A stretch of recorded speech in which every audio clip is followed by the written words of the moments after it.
इतना बड़े वाला धोखा हुआ है ना हमारे साथ। मतलब 4 साल लगा दिए और 4 साल के बाद निकल के क्या आया?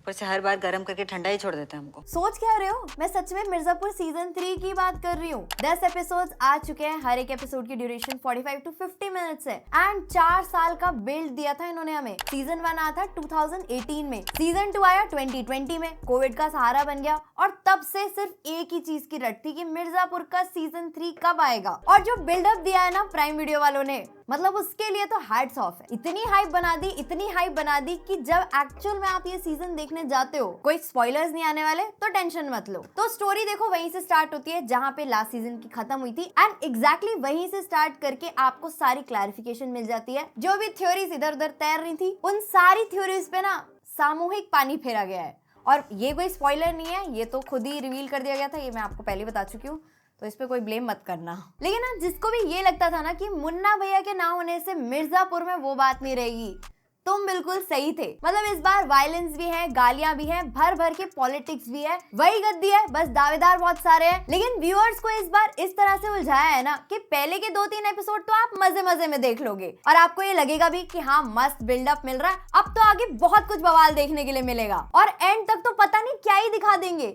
लेकिन जैसे जैसे सीरीज आगे बढ़ती है आपकी उम्मीद वैसे वैसे डूबती जाती है। एपिसोड 9 में कुछ उम्मीद लौट के आती भी है और लगता है कि शायद अब कुछ दिखा दें, लेकिन लास्ट एपिसोड के लास्ट 20 मिनट्स में थोड़ा बहुत देखने के लिए मिलता है, फिर बस खत्म। और लिटरली ये रिएक्शन रह जाता है कि यार भाई यहाँ पे क्या हो रहा भाई। इस बार पुराने कैरेक्टर्स के साथ साथ 2-3 नए एडिशन भी हैं, लेकिन उनका भी कुछ ऐसा इंपॉर्टेंट रोल नहीं लगता। मतलब आपको ये याद होगा कि सीजन 1 में एक चाचा तक फेमस हो गए थे, लेकिन इस बार एक भी ऐसा कैरेक्टर मुझे नहीं लगा जो स्टैंड आउट करता हो। हाँ, एक कवि की कविता जरूर स्टैंड आउट करती है, जो लोग देख चुके हैं वो समझ जाएंगे, बाकी सबको कोई ना कोई रील आई जाएगी। बाकी जितने भी पुराने कैरेक्टर्स हैं उन सबकी परफॉर्मेंस शाइन करती है। अली फजल एज गुड्डू पंडित बहुत अच्छा बैलेंस स्ट्राइक करते हैं। इवन गुड्डू की पर्सनालिटी के लिए जो कॉन्फ्लिक्ट दिखाना चाहिए वो भी बहुत अच्छे से दिखाते हैं। सिमिलरली गोलू के कैरेक्टर को भी एक नई आर्च मिलती है, तो वो चीज देखने में ठीक थी। और जैसे लास्ट सीजन में सीरीज मेल डोमिनेटेड ज्यादा थी, इस बार फीमेल्स को थोड़ा सेंटर में रखा गया है, चाहे वो फिर माधुरी हो या फिर गोलू हो या फिर बीना ही क्यों ना हो। लेकिन सबकी अच्छी परफॉर्मेंस का भी क्या फायदा जब स्टोरी कोई अच्छे से एग्जीक्यूट नहीं किया गया है। मेरा अगर पूछोगे तो पर्सनल ओपिनियन यही था कि इसको सीजन 2 तक ही खत्म कर देना चाहिए था। अगर सीजन 3 लेके भी आए थे तो जो भी करना था ना इसी सीजन में निपटा देते। सीजन 4 के लिए जो इन्होंने बेस तैयार किया है ना,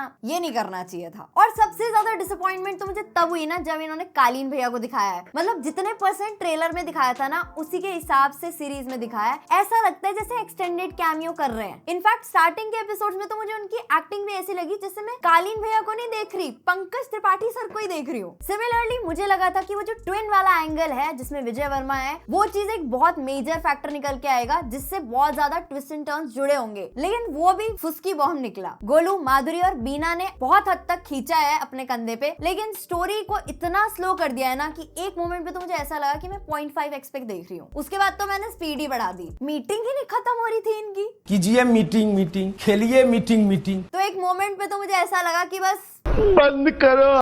वरना पहले सीजन में ही देख लो, हर थोड़ी देर में कुछ ना कुछ नया ट्विस्ट, कुछ ना कुछ नया कांड। और जो उसमें मुन्ना भैया को हेट किया वो तो एक तरफ। पहले सीजन में तो इतनी ज्यादा स्पॉन्टेनिटी थी कि आपको पता ही नहीं होता था कि नेक्स्ट क्या होने वाला। इतनी ज्यादा अनप्रिडिक्टेबल थी ये सीरीज। और उसके क्लाइमैक्स तक मुन्ना भैया के लिए जो दिल में प्यार जागा, जो सिंपैथी जागी, वो दूसरी तरफ थी। जो भी चीजें मिर्जापुर की यूएसपी थी ना, जो एंटरटेनमेंट, जो एंटरटेनिंग कैरेक्टर्स, जो कॉमिक डायलॉग्स, वो सब इस बार बहुत ज्यादा मिसिंग है। जो मिर्जापुर का ओरिजिनल फ्लेवर है वही मिसिंग है। इनफैक्ट इस बार मुझे ऐसा लगा कि और रीजन्स पे थोड़ा ज्यादा फोकस था रादर देन मिर्जापुर पे, एंड वो चीज उन्होंने दिखाई भी है। इस बार आपको मिर्जापुर के आसपास के जो भी एरियाज हैं वो विजुअली दिखाए हैं मैप्स पे, लेकिन एक बार वो आप मैप दिखा रहे हो, 2 बार दिखा रहे हो, अच्छा लगता है। बार बार आप वही चीज दिखा रहे हो तो वो इरिटेट करता है। इनफैक्ट इस बार के लेंदी सीन्स देख के मुझे तो ऐसा लगा कि एडिटिंग पे तो कुछ पैसा खर्च ही नहीं हुआ है, क्योंकि एक शॉट लिटरली ऐसा है कि गाड़ी बस चल के यहाँ से यहाँ तक आनी है और उसको उतरना है कैरेक्टर को, लेकिन वो दूर से चल के आ रही है गाड़ी, आपको पूरा दिख रहा है। आप तब तक बैठे रहो जब तक कि वो कैरेक्टर उतर के अंदर ही चला जाता। और इवन जो इस बार का इसका साउंड ट्रैक था वो भी सीरीज की तरह ही स्लो कर दिया गया, जो लिटरल मीनिंग्स दिए गए एंड तक। और इस सीजन के बस कुछ कीवर्ड्स थे जो बार बार रिपीट होते हैं, जैसे भयमुक्त प्रदेश या गद्दी की दावेदारी। तो मिर्जापुर सीजन 3 देखने के बाद मैं तो यही कह सकती हूँ कि शुरू तो मजबूरी में किए थे, पर अब मजा नहीं आ रहा है। मेरे हिसाब से 100% तुम मुंबई आओ। और इस बार सीजन 3 की स्टोरी सिर्फ इसी चीज के अराउंड रिवॉल्व करती है कि कौन उस गद्दी पे एक्चुअल में बैठेगा, एंड उससे रिलेटेड जितनी भी छोटी छोटी इंटरलिंक्ड स्टोरीज हैं, बस उनको इस बार थोड़ा सा आगे बढ़ाया गया है। और मुझे सीरीज 4th एपिसोड तक इंगेजिंग लगी। ऐसा लगता भी है कि हाँ, हर एपिसोड के एंड में आपको एक नया हुक मिल रहा है जिससे आप तुरंत ही नेक्स्ट एपिसोड देखना स्टार्ट भी कर दोगे। लेकिन बीच में जो इतना लंबा ड्रैग आता है ना, 3-4 घंटे का, वो चीज शायद आपको डिसअपॉइंट कर सकती है अगर आप मिर्जापुर के ट्रू फैन हो तो अगर अब तक 10 घंटे वीरान नहीं किए हैं तो चाहो तो अभी के लिए रुक सकते हो। एंड अगर इस सीरीज को देखना ही है, लास्ट के 2-3 एपिसोड्स भी देख लोगे तो भी आपको सब समझ में आ जाएगा। ऐसा कुछ जरूरी नहीं मिस आउट होगा। बाकी अगर एक्सट्रीम वायलेंस या एक्शन में इंटरेस्ट है तो फिर आप किल मूवी को देखना ऑप्ट कर सकते हो, जिसका आपको फुल रिव्यू चैनल पे मिल जाएगा। और हाँ, लास्ट एपिसोड के क्रेडिट्स के बाद एक पोस्ट क्रेडिट सीन है जिसमें वो कैरेक्टर दिखाया गया है जिसे आप पूरी सीरीज में ढूंढ रहे होंगे, समझ रहे हो? और ऐसा इसलिए भी है कि लास्ट 2 सीजन्स के अंदर आपको देखो कितने भर भर के मीम्स मिले थे। इस बार तो शायद मीमर्स को मीम मटेरियल भी ना मिले।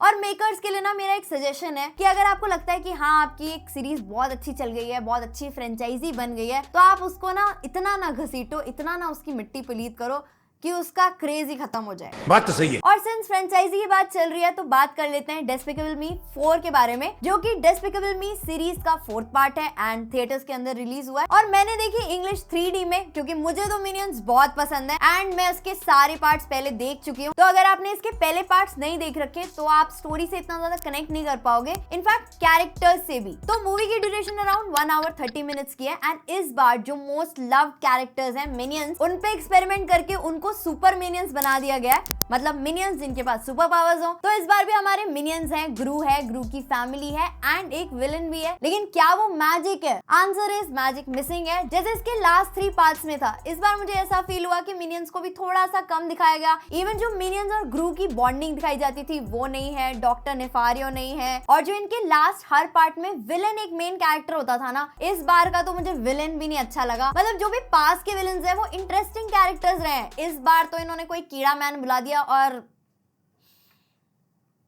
कुछ नहीं था। वो ग्रू के इन्वेंशंस नहीं थे, इन शॉर्ट कुछ भी नया नहीं था और ऐसा नहीं था जिसे देख के मुझे ये लगे कि हाँ यार, यहाँ पे इन्होंने कुछ तो कलाकारी दिखाई है या फिर कुछ आउटस्टैंडिंग ही किया है। तो अगर आप सिर्फ मिनियंस को देख के एंटरटेन हो जाते हो तो वो एंटरटेनमेंट तो आपको मिलेगा, लेकिन स्टोरी के नाम पे वही रेगुलर प्लॉट है, हीरो है, विलन है, एंड में हैप्पी एंडिंग है। एंड अगर आपके घर में छोटे बच्चे हैं, आई थिंक वो एंजॉय कर सकते हैं इस मूवी को। लेकिन अगर आपको ये मूवी देखनी है तो आई वुड सजेस्ट कि आप इसके पिछले पार्ट्स देखो, वो ज्यादा इंटरेस्टिंग है। इसको चाहे तो स्किप भी कर सकते हो, लेकिन एक चीज जो आपको स्किप नहीं करनी है, अगर आपको ये वीडियो पसंद आई है तो वीडियो को लाइक कर सकते हो, चैनल को सब्सक्राइब कर सकते हो, एंड जो भी आपके थॉट्स हैं, सजेशंस हैं, वो आप कमेंट सेक्शन में जरूर बताना।